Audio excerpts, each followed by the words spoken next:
جب آپ کسی کو الوداع کہتے ہیں مطلب کیا ہوتا ہے؟ یعنی ہم دنیا میں جب کسی کو کہتے ہیں تمہیں الوداع، وداع کا مطلب عربی میں کچھ اور ہوتا ہے، اردو میں کچھ اور ہوتا ہے۔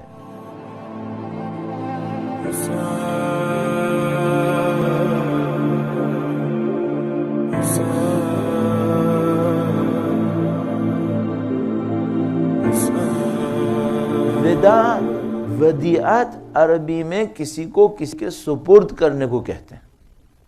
یعنی جب کہتے ہیں الوداع یعنی ہم نے تمہیں خدا کے سپرد کیا، الوداع۔ ودیعت میں نے کہا عربی کا لفظ ہے ودیعہ، ودیعہ کا مطلب ہوتا ہے سپرد کرنا، خدا کی امانت میں دینا، خدا کی سرپرستی میں دے دینا، اس کا مطلب ہوتا ہے۔ اچھا اردو میں الوداع کا مطلب کیا ہوتا ہے؟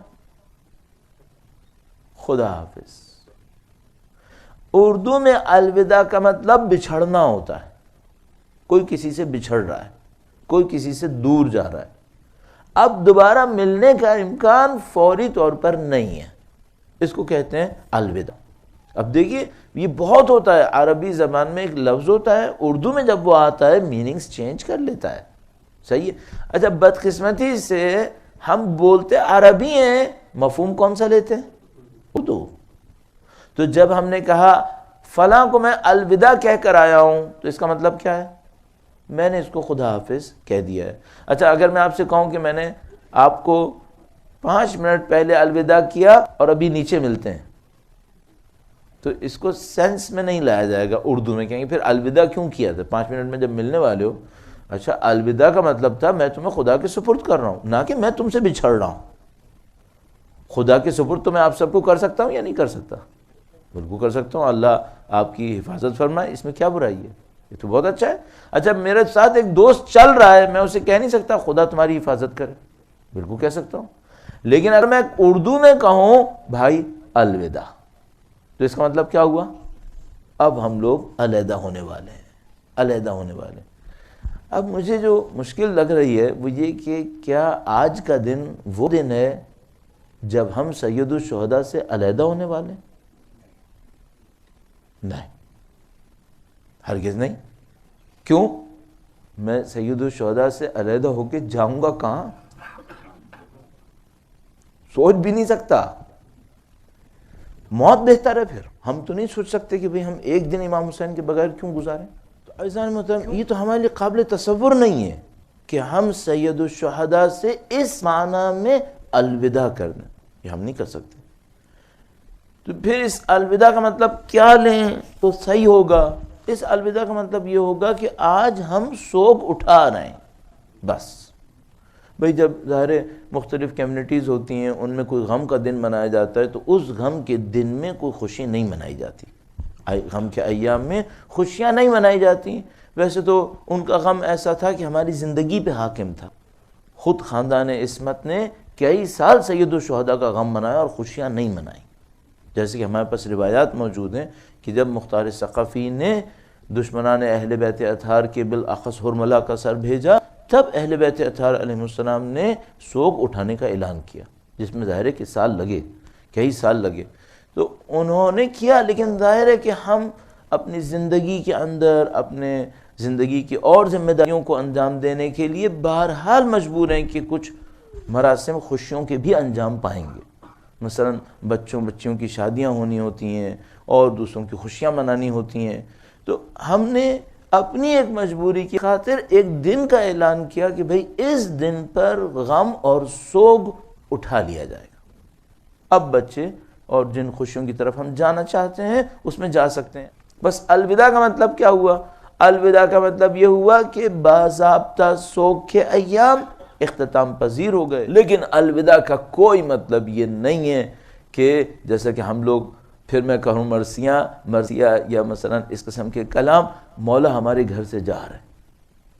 عزیزان محترم اس گھر میں کیا بچا ہے جس میں سے مولا چلے جائیں؟ کیسی بات ہے؟ کوئی سوچے گا کہ میرے گھر سے مولا چلے جائیں؟ یہ نہیں ہوتا۔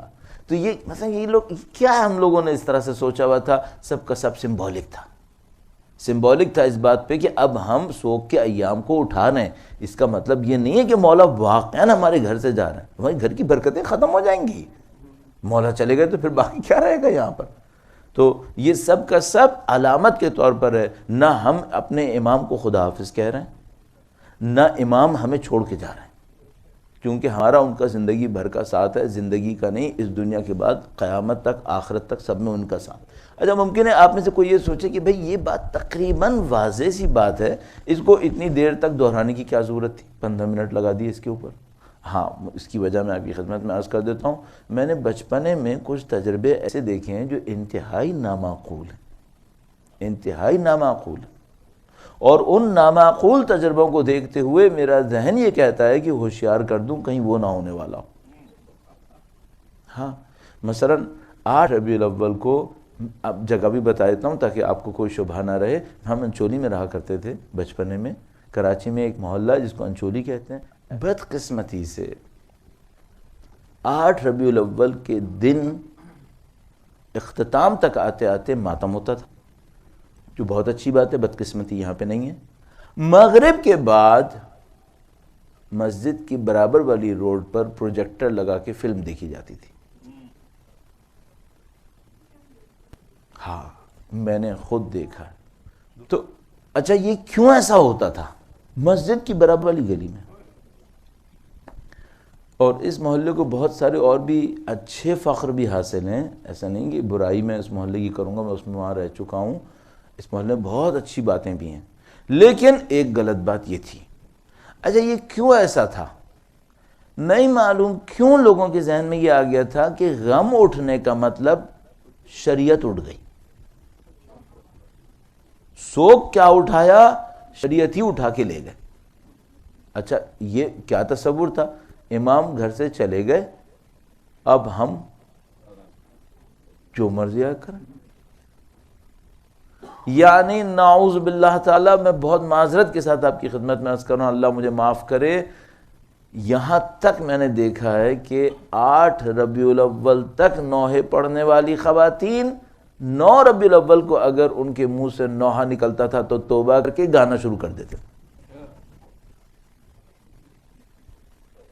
یہ میں نے خود دیکھا ہے. اچھا بھائی یہ کیا ہو گیا؟ 8 ربیع الاول تک آپ سید الشہداء کے ماننے والے تھے، الحمدللہ آج بھی ہیں.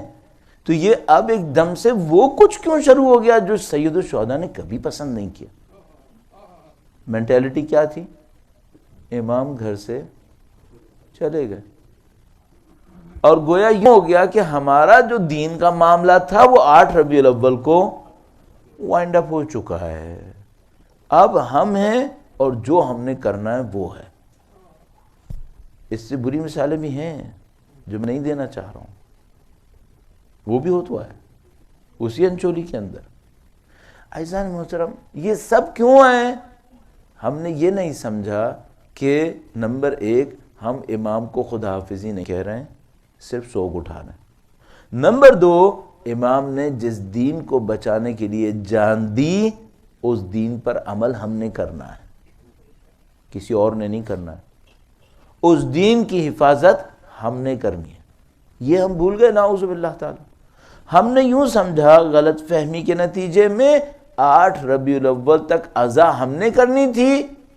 اس کے بعد اب ذرا تصور کیجئے، بچے تو اگلے برس، ارے بھائی تو اگلے برس تک میں کہاں جاؤں گا؟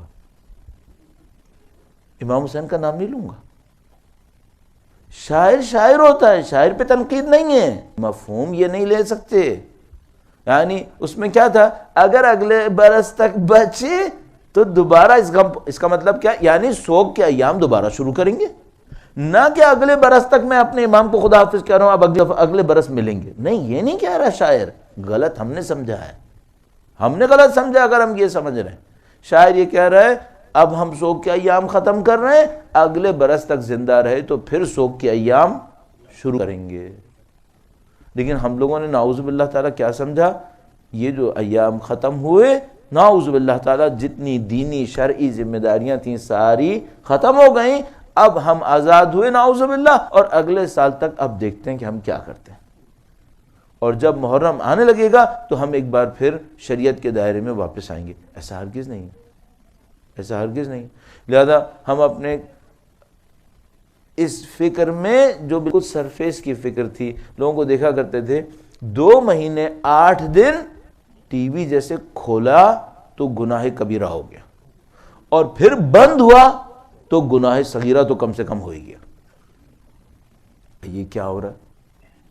ٹی وی پہ کچھ چیزیں صحیح آتی ہیں وہ آپ ہر وقت دیکھ سکتے ہیں، ٹی وی پہ کچھ چیزیں غلط آتی ہیں وہ آپ کسی بھی وقت نہیں دیکھ سکتے، چاہے وہ 8 ربیع الاول سے پہلے ہو چاہے وہ 8 ربیع الاول کے بعد ہو.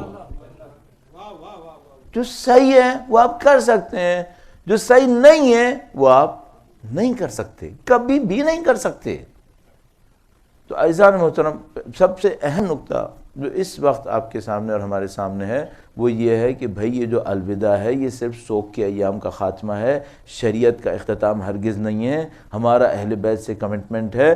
اس کمٹمنٹ کے نام پر ایک کام تو میں آپ کی خدمت میں ضرور تجویز کروں گا، وہ یہ کہ ہر روز امام حسین کی کوئی ایک زیارت ضرور پڑھیں، چاہے ایام سوگ کے ہوں چاہے ایام بغیر سوگ.